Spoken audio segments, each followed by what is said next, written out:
Hello, everyone. It's Shane Kanto, your Wasteland Reviewer, and welcome to Lost in the Wasteland, my weekly show where I get a chance to learn a little bit more about somebody else's perspective on movies. And for the fourth time is my buddy, Mike Hilty, one of my most frequent collaborators and friends. Mike, thank you so much for coming on. Thanks for having me, Shane. I appreciate it. Always look forward to jumping on your show. Absolutely. And it's also funny sometimes where it's just like, I record with you so much. It was like, when was the last time you were on the show? This specific It's show. Because, it's like, it's been a while.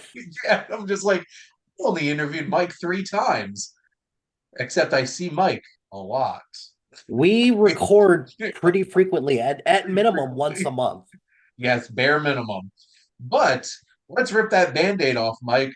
Shameless plugs all around. So what would you like to shamelessly plug for everybody before we get started? You could follow me on all social media platforms at ML Hilty or ML Hilty 2452. Except on Twitter, you could follow me at Hilty_Mike.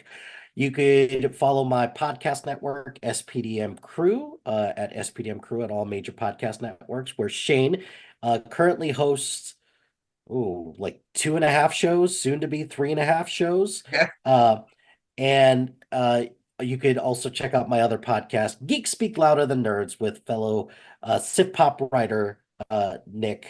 Uh, we talk about nerdy stuff, and we're talking specifically about Batman the Cape Crusader. nice. Yeah. So my watch list, my ever-growing watch list, that I'm watching Dark Matter right now as we're recording. Finally got Mm. around to that. But we're going to talk about Mike, so I'm going to stop talking about myself. Let's get started. Mike, what is your favorite movie scene? Do you have any idea how impossible of a question this is? Because Am I the only specific, one that has a specific favorite scene in a movie? Maybe. I don't no, know. So no. putting you through this. So there you go, Mike. No, because there's a lot of perspective routes to go with Yep. this. If I'm being perfectly honest with myself and I'm looking at a movie scene that has, you know, gravity in it, that has stakes, that has like a lot of powerful messaging in it, the one that I always fall back on is the fight scene between Morpheus and Neo in the first Matrix movie when Morpheus is teaching Neo Mhm. how to fight and the rules of the Matrix. And that scene encapsulates a lot of different cool moments. Because first of all, the fight choreography there is outstanding, and it's legit the two of them as Yep. well. So that's great. But then you couple that with all the people who are on the ship just watching this through Matrix code, and they're just like, Yeah. "Oh, this looks really cool." But and then just like those couple show-stopping moments when Morpheus goes, "You think that's air that you're breathing?" And that just causes Neo to just look, and just when he starts to go super fast and he almost hits him, yeah, just great. There's so many great scenes in The Matrix, and that is definitely one of those like key moments of the film that just hits. And there's so much joy too, like you mentioned with them, like watching them, it's like spectators watching this badass fight. And also, there's an important life lesson to learn from this scene is just because Keanu Reeves might be the nicest person in Hollywood, he can murder all of us with his bare hands. So Mhm. please remember that or any weapons that you give him because he's a dangerous man. But no, Yes. that scene, that fight is so awesome, and that that really does help contextualize what this whole entire thing about him being the one is too. When he starts like, oh my god, I think he's starting to realize what he could actually do in the Matrix, which is really cool. Um, God, that's 25 years old now. Getting re-released, so that would be cool to go see in a theater. Mhm. Um, Now, this next question's a bit of a paired question. You know, the unbreakable question, hero and antagonist. But so, Mike, who's your favorite movie protagonist? another one that I agonized over for a long time because you could take this in a ton of different directions because you can go fairly conventional with your movie protagonist like Indiana Jones or Luke Mm. Skywalker or something like that, or you could go with something that is a little bit more personal, which is where I ended up going because as as I've kind of grown up and watched movies, there's a lot of movies that you watch that you don't really get them until you get Mhm. to a certain point in your life and understand what that character was going through. And if I'm being completely honest with myself, my favorite movie protagonist is Guido from Life is Beautiful. And the reason why, as a parent, I get it now. I do that you would do anything to protect your child from something as horrible as what they were going through. And when I first saw it, it was like, wow, this is really powerful. But then now that I'm a parent, it's like, I get it. You would do literally anything for your child. So if I was being completely honest with myself, yeah, it would be Guido from Life is Beautiful. I love that answer, Mike. I appreciate that. And Mhm, also one that I definitely did not expect. So there you go. mhm. Now, I don't know if you're going to pick a Nazi as your antagonist for this question, but who's your favorite movie antagonist? The T-Rex from Jurassic Park, hands down, because Nice. because again, if you're looking at iconic movie moments, and sure, I get it. At the end, is the T-Rex the villain? No. Ambition and, Dennis Nedry are It's probably always the bigger villains humans than the all rest. along. Yeah.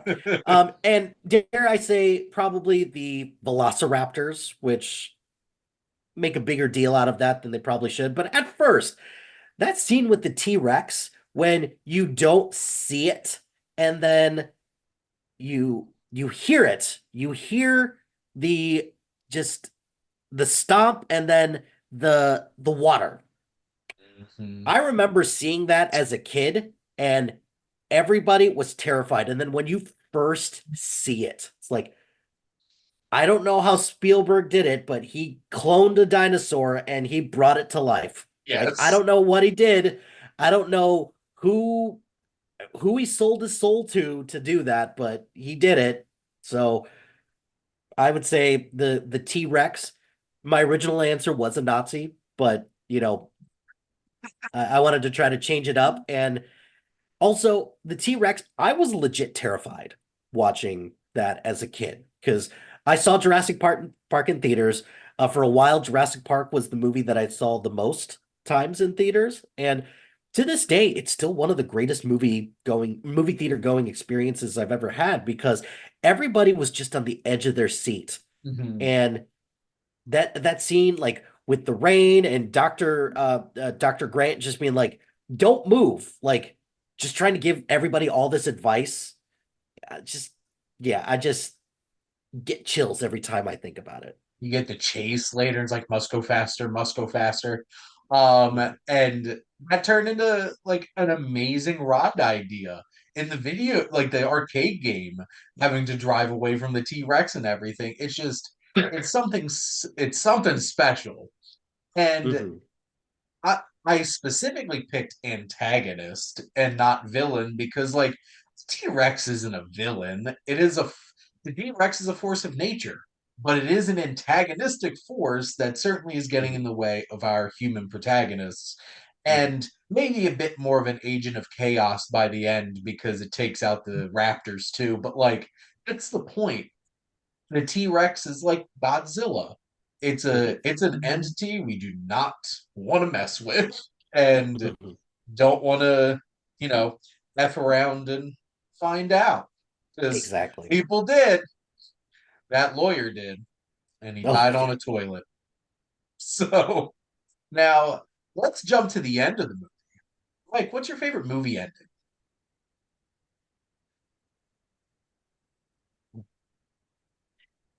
Inception. It's got to be Inception. Um, Christopher Nolan has a way of just ending movies on ambiguous notes and leaving you to interpret them for how you want. And sometimes it doesn't work, but with Inception, it did work for me because when I saw it at I went to like 11:30 at night show, the audible gasp that people had when it just cuts to black as you see the top.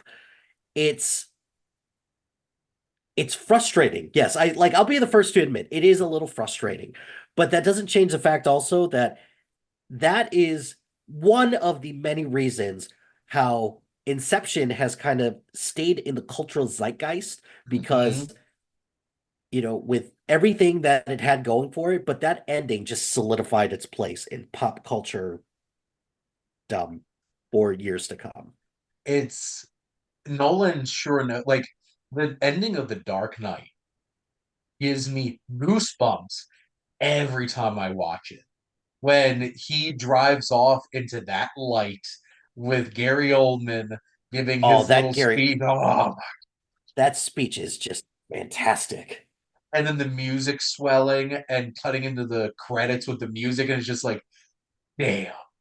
Or the end of The Prestige, where it's just like you just had your whole entire experience, like your whole entire reality of this movie just bottomed out on you, and you're just like, Mhm, what?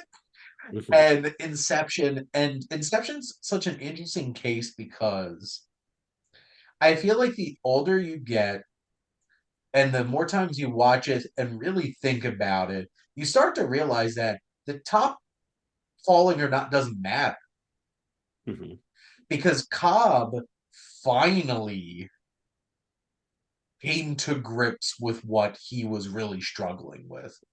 mhm. And at that point, if it's real or not, I think he gives a crap, to be honest, because he finally came to grips with what he did.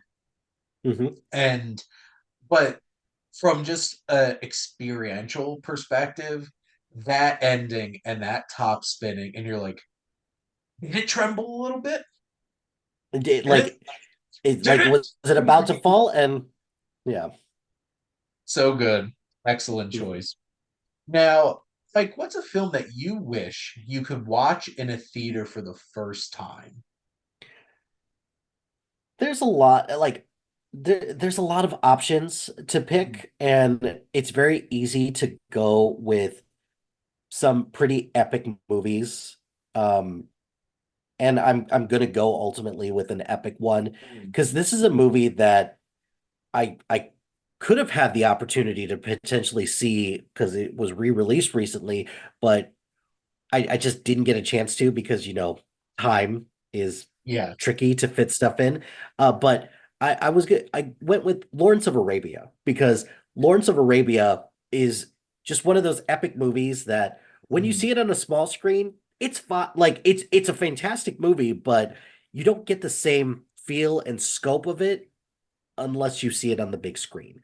And it's kind of the same thing when you think of movies like Star Wars, all of those. Like The Empire Strikes Back is the only one that I haven't seen in theaters upon re-release. I've seen all the other ones in theaters, but just not The Empire Strikes Back. And in fact, I probably, if I'm being realistic, I probably would change it to that because that moment with Darth Vader and Luke, seeing that in theaters probably would have been mind blowing.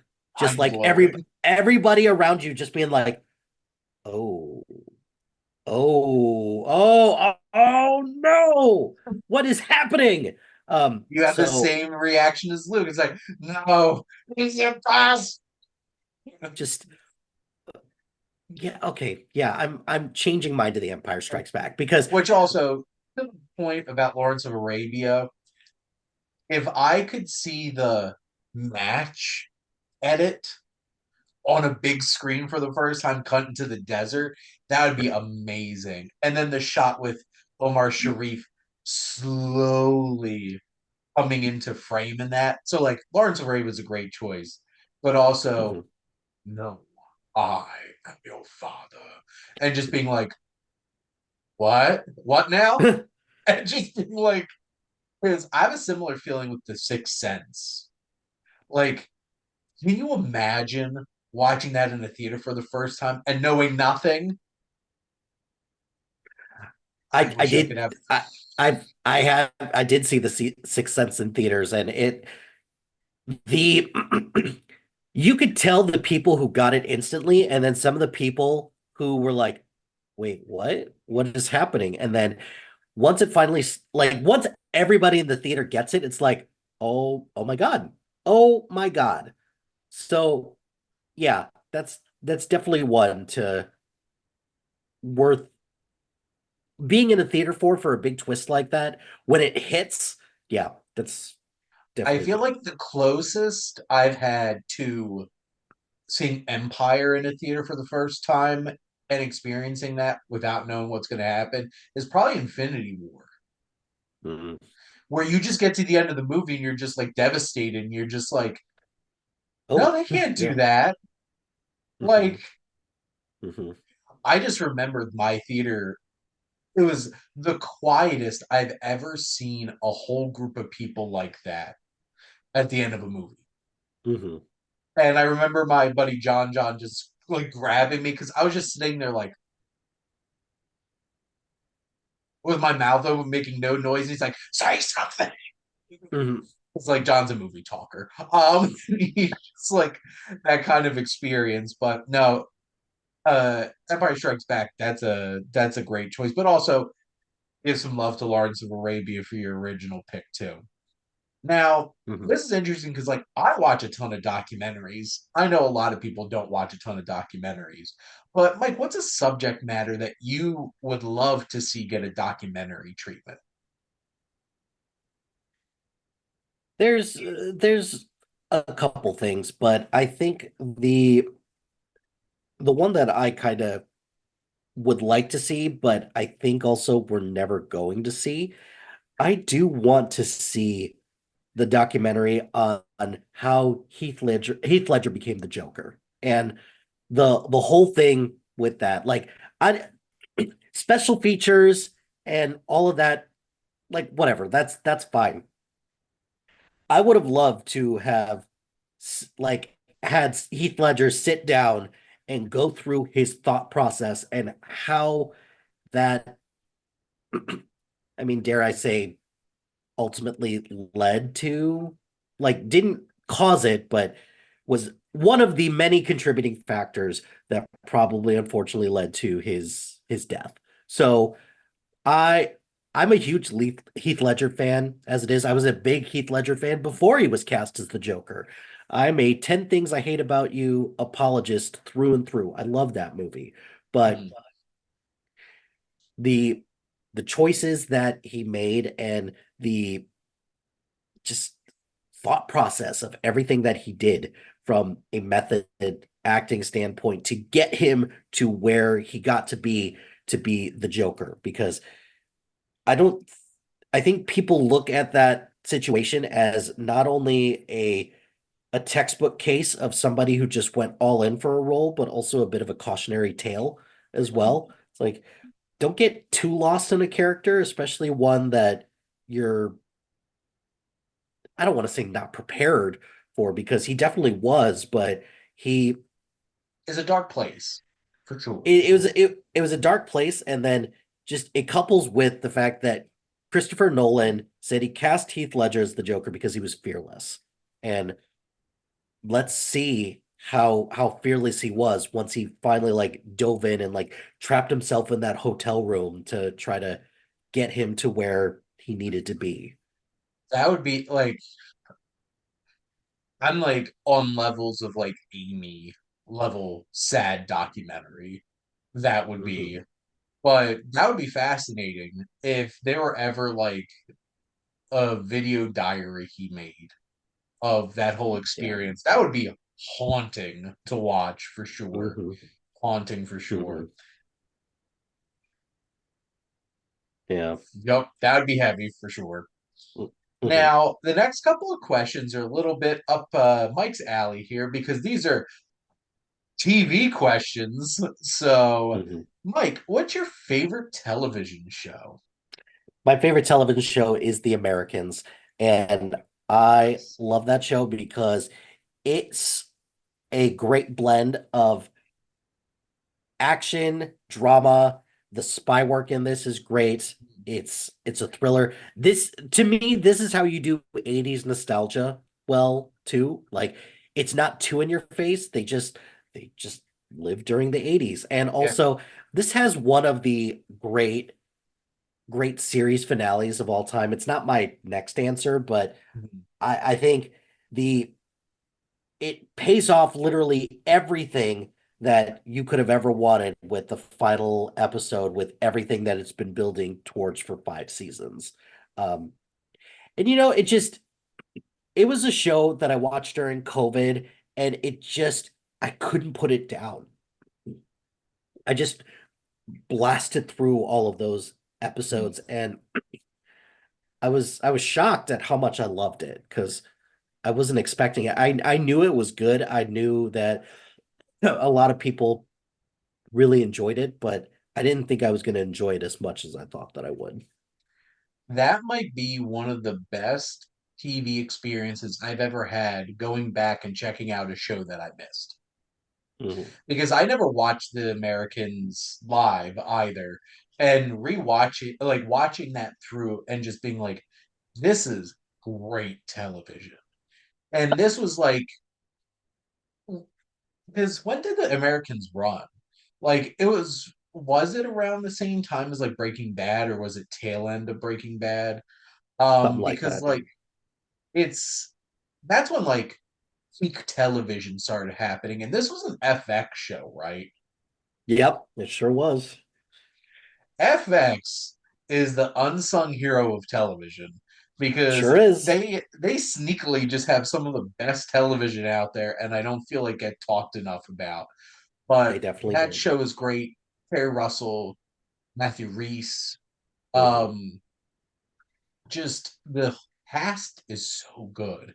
The characters are great, their dynamics and how it all evolves over time. And oh, I feel bad. I'm trying to remember the actor who plays the agent Agent. next door. Is it Emmerich? Yeah, no, Emmerich. Yeah. Between the Truman Show and Mhm. this, I feel like he's an actor that does not get talked about at all and deserves some Mhm. credit because he was so good in this show. And he just everybody pulling their weight. And you know how hard it is to have kid characters in a TV show that start off as kids and grow up and keep getting more compelling and interesting along the way? Mhm. And they nailed that. And also, we do have, referencing BoJack here, esteemed character actress Margot Martindale, who just so damn good in everything. Yeah, The Americans is an amazing show. You said you love the finale to this, but what is, for the next question, your actual favorite television finale? I'm torn because I'm cheating. I'm gonna go with two. And Okay. one one for messaging and one for payoff. So Mhm. the messaging one is The Good Place. And the what it says about heaven and just like anything good for that matter. It's like Mhm. what makes heaven like what makes it what it is, that it eventually has to end. And that's like what a profound thing to say about like just everybody's thoughts on the afterlife, about Mhm. how like Coco does something similar where it's like, hey, the end comes when like nobody remembers you. And I've never thought about the afterlife in that way, about there's going to come a point in everybody's afterlife where it's like, I've done all I could, and now I'm just here and bored out of my mind. At what point do I either just cease to exist, or what do I do after that? So I had what I felt like was an existential crisis after that. It's like, oh, like that. What a fascinating concept, and just the way that everybody's story ends was really Perfect. good. It Mhm. ends so perfectly. And Mike, I watched that finale the same night as the BoJack Horseman finale. Watch it with Ooh, my wife back to back. And ooh, that's it that's a was choice. it was emotionally unsustainable. Mhm. Just The Good Place. The Good Place is one of those perfect shows. It did exactly what it needed to in the exact time it needed to, and just nailed so much. Was just so good. And what was the other one? Marvelous Mrs. Maisel. And the Marvelous Mrs. Maisel um, kind of got lost in the shuffle because it ended around the Yes, same time that, I don't know, little shows like Succession, Barry, Ted Barry. Lasso So all ended during that same time. But The Marvelous Mrs. Maisel, I still argue it gives me the slight edge, or I give it a slight edge over the finale of Succession because it just hits you. It is something that if you stuck with the show, if you've rooted for Midge as long like throughout the course of the show, this finale was for you. And that stand-up set just gives me chills every time because she crushes it. Just delivers on everything that the show had promised you. And look, I get it. I love the ending of Succession because the ending of Succession is just such a kick in the nuts because it's like, you fools. You thought that this False. was going you thought that this was going to end well for all of you. Um, None of you. but That's the yeah, answer. but I think what it just boils down to is that I I was just so touched with the way that the Marvelous Mrs. Maisel ended, and it just sucks because it just got lost in the shuffle of those shows, and I think it deserved way more attention than it got for its final season. It was a week, Mike. That all happened in a week. I Because know. that ended on a Friday. Sunday was Succession and Barry, and that following Wednesday was Ted Lasso, maybe ending.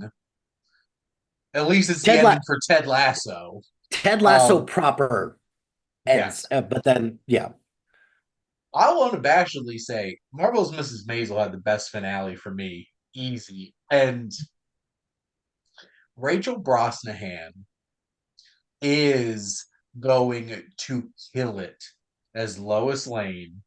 And that was the most amazing casting they could have made because she is so damn good. hmm And just she killed it. And agree. To both of your picks because they were both amazing picks. Um, got two more questions left for you, Mike. So, what director do you think would best direct the story of your life?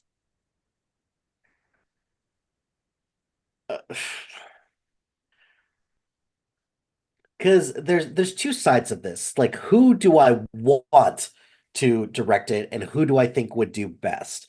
And who do I think would do best? Some probably no-name student director who has no idea what they're doing and they're gonna fumble through it and it'll be just fine. So, who do I want to direct? Baz Luhrmann, no, like for all of his faults and everything like that, the guy knows how to direct spectacle. And Yep. if my life, for some strange reason, ends up on the big screen, I want it to be a spectacle. So I look back at all the Baz Luhrmann movies that I've seen in theaters and be like, whoa, like these movies were meant to be seen in theaters. And if if that is ultimately what I'm looking to get out of a movie going experience for people of a story of my life, I'd want it to be filled with spectacle. So yes, Baz Luhrmann is my correct answer. Is it the best choice? No. I I give him a lot of shit for some of the choices that he makes, but he's going to make it spectacular, spectacular, and I will love it for it. it'll be an interesting time. It'll be flashy, it'll be colorful, and you know what? That's the kind of thing you deserve at the end, right? To Mhm. show off your life. Now, my last question for you, Mike. So, what are five films you would recommend to people made before you were born? Another impossible question because if you're Because picking just yes, five, because um, realistically, I asked this question to knock off some recency bias from a lot of people. So, like, mm, I know you could come up with five movies from before you were born, but it kind of yeah. pushes people into a specific place. But let's go. What do you have? So the first one that I would recommend is The Wizard of Oz, and just what a what a great story just to just for any movie fan out there. The Wizard of Oz is just critical to Mhm. to a lot of different things. Um, I would also pick the original Alien. And I Yes. right now, like maybe this is a little bit of recency bias because the new Yeah. Alien Romulus just came out. But if you're looking for a textbook case of horror for something with great special effects, a single location movie, just everything, um, Alien checks a lot of those boxes, and it has some great messaging about what it means to be human and just the the perils of just curiosity uh when it comes to human nature. So I'd have to pick that. I really, really, really didn't want to pick a Star Wars movie, but I kind of have to. So I would pick. This is where I would pick The Empire Strikes Back Nice. specifically. Um, Kind of in the same vein as Alien. Jaws. I would Yep. pick just Jaws, and then I waffled between which Godfather movie I'm going to pick, and I settled on the second one. I Nice. do. I'm one of those weird people who are like, I like part two just like inches better than the first one, but if it's like 1A and 1B, Mhm. you know, I feel like yeah. that's what it really is, to be honest. But like, it they both accomplish two very different things. But Mhm. having Godfather on here obviously makes me happy. Talking about having watched these since I was 10 years old. The first one hit easier for a 10-year-old versus the second one, especially because of the subtitles for the second one. But all those like veto scenes in the second one are just so great. And it's a hard watch, the second one, because it is a descent into evil. Because Mhm. by the end, Michael is evil. He really is. And then there was redemption, part three. Sure, But sure, no, yeah. those were all great choices. Obviously, like The Wizard of Oz is one of like the movies. The movies. It's just like Mhm. you show somebody like this is what movies can be. That is one of the earliest examples of like this is what this is what's possible.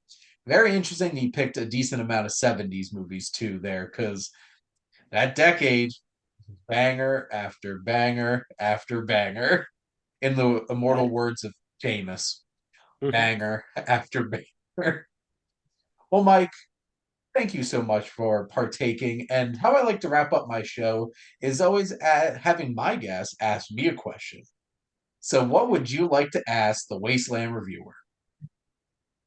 So I've prepared two questions specifically, and I reserve the right Okay, to maybe add another one in. So, that's um, fine. so the first one is what maybe I've asked this before, but if I did, I apologize. It's been a while since I've been on the Been a show, while. so in my defense. So, what's the hardest that you've ever laughed in a movie theater? Oh, oh, this might 100% also be the effective infectious laughter of Oh, others too, absolutely. because Absolutely. that's one of the magical things about going to a comedy in a theater is laughing with people. Is this is the end? I thought Mhm. my brother was gonna piss himself he was laughing. He was keeled over in his seat laughing so hard because I took him to that for his birthday, and it was such my brother's brand of humor, and that movie is so damn funny. Everything that Danny McBride does in it is gold because Danny Mhm. McBride is comedic gold. Just watch any of his HBO series, and just the whole thing with like all of the people that they got to be in this movie at this party, and then the complete mayhem that ensues. The whole exorcism of Jonah Hill part where it's just like the power of Christ compels you. It's not really that compelling. It's like Jonah Hill kills it in that scene. The whole rape scene by the devil taken right out of Rosemary's Baby, and the way that Mhm. Jonah Hill says Mia Farrow's line, "This isn't a dream. This is really happening." It's just Mhm. absolutely perfect. And then Craig Robinson going down screaming, "Take your panties off!" and Mhm. going up into heaven, and then Backstreet's back all right at the end. It's Oh, just, for sure. oh my God. And I think my favorite lines in the whole movie is just like, "Oh, Franco, so petty. Oh, so Tom Petty." Mhm. And Channing Tatum popping up. I laughed Just so hard watching that. But no, that's definitely one of them. I have a sinking feeling I might have one of those moments coming up because I'm taking my mom to see Blazing Saddles 50th anniversary in theaters for her oh. birthday. I'm so ready. So Mhm. ready. No, This Is the End is the one that I can recall. Only second to Jackass Forever is up there too because that was the first comedy I went to post COVID. I still was wearing a mask in the theater and thought I was going to suffocate. Yeah. Just like sucking in the mask, watching it. I, the I fully agree with the Jackass Forever one as well because if you're looking for just a fun movie to just remember, it's like this is why we go to the movie theaters, Yes, right? it was needed for sure. Mhm. My next question is, what is your favorite non-Disney or Pixar animated movie? Oh, well, that's easy. It's Shrek. So, um, I which, damn which, damn it, if I you should have I should have saw that coming, but if you want me to legitimately pick something that's not like one of the big like major American studios. animation studios, I'm a huge fan of Studio Ghibli, Laika, and Cartoon Saloon. Wolfwalker's Song of the Sea, incredible. Kubo and the Two Strings is just, I love Mhm. every second of that movie, and the animation is insane and so intricate. And Laundry List, um, like anime, but Princess Mononoke is certainly up there, and some other anime like Akira, Ghost in the Shell, um, Perfect Blue, stuff like Satoshi Kon's films are so cool too. But no, if I had to pick a singular one out of all of them, it's probably going to be Princess Mononoke or Kubo and the Two Mhm. Strings. Those are, I just love the action of it and just the Mhm. animation. And Princess Mononoke is not for kids, everybody. So within like, 10 minutes seeing people's limbs getting chopped off, and you're just like, so this is not for kids. Mhm. It's such an awesome movie. But no, I'm a huge fan of animation, so like I like all kinds of stuff. But Shrek, if it's legitimately not Disney, it's definitely Shrek, Shrek 2. They Yeah, are one A and one B. that's Um, fair. just endlessly quotable. Mhm. And there's just so many amazing moments. I literally had Accidentally in Love play after we said I do at my wedding because am I Shrek coded a little bit? Maybe. Uh, Hmm. but it was just Like that opening sequence of Shrek 2, that montage is amazing. And Jennifer Saunders' cover is holding out for a hero, and that whole entire Great. climax of Shrek 2. And also Antonio Banderas and Eddie Murphy singing Livin' La Vida Loca into the Mhm. credits. Just and I will never. I think the one scene in movies that makes me laugh the hardest is the Knights scene from Shrek 2, because them getting away with that in a kids movie is insane. I agree. That An is, yeah. OJ reference, a drug possession reference, a police brutality, and like the ACBB reference in a Shrek movie, in a kids movie, is just insane. And also the pepper shaker spray was just chef's kiss. Mhm. And then my last question, do you have a favorite musical? I love musicals. So Mhm. what would be my favorite? This is gonna sound like such a cheap answer, but definitely is Nightmare Before Christmas. Mhm. So, oh, well, yeah, that is Disney technically, which is why we Technically, bring technically. They're like, we don't want it on our name until it became super popular and basically made Hot Topic. And they're like, yeah, this Disney movie, it's a touchstone. for Um, sure. just I could listen to the music of that over and over and over again. But like I grew up on, I love Mary Poppins. I love The Sound of Music. I love Bed Knobs and Broomsticks is definitely one of my hidden gems. Like I regularly listen to multiple songs from that movie and sing along to them in the car, whether it's Eglantine or Beautiful Briny Sea, and just I just love like those era of musicals. But I love Fiddler on the Roof, Chicago. I got to see Chicago in on Broadway, which was really cool. But no, if I had to select one, it's Nightmare Before Christmas.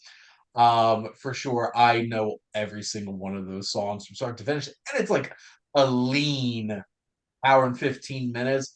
And only second, like right up there, is Muppets Christmas Carol. Very Because nice. also, ever since I did Muppet Treasure Island for my podcast with my wife, we've legitimately been listening to sea shanties unsarcastically, and all of those songs are just so much fun. Like Mhm. Professional Pirate, and also how did they get Tim Curry in Muppet Treasure Island and only give him one musical number? And then It's and great then question. was the joke worth it though? Because he Mhm. references like, "Listen, boys, this is my only number." And when he's singing "Professional Pirate," I'm just like, wasn't it worth it to have like that line and being able to say that for a joke?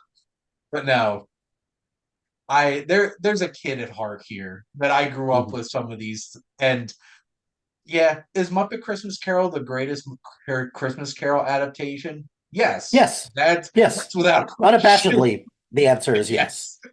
As I look at my Marley and Marley pop vinyls over here, Mm. which are honestly might be my favorite ones that I own. Mhm. Oh, Statler and Waldorf peak comedy right Of there. course.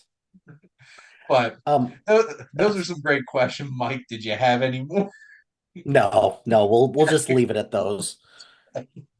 Well, Mike, thank you again as always for coming on, and I love chatting movies with you. Love chatting movies with you as well. Thank you for having me on. Greatly appreciate everything that you do, not only for SPDM, but just appreciate all that you do for your YouTube channel, and just appreciate being on and supporting you, and just being your friend. So thank you very much. Well, I keep saying in the mortal words of people, in the mortal words of whoever sang the theme song to Golden Girls, thank you for being a friend. But thank all of you out there for always tuning in and supporting your Wasteland Reviewer.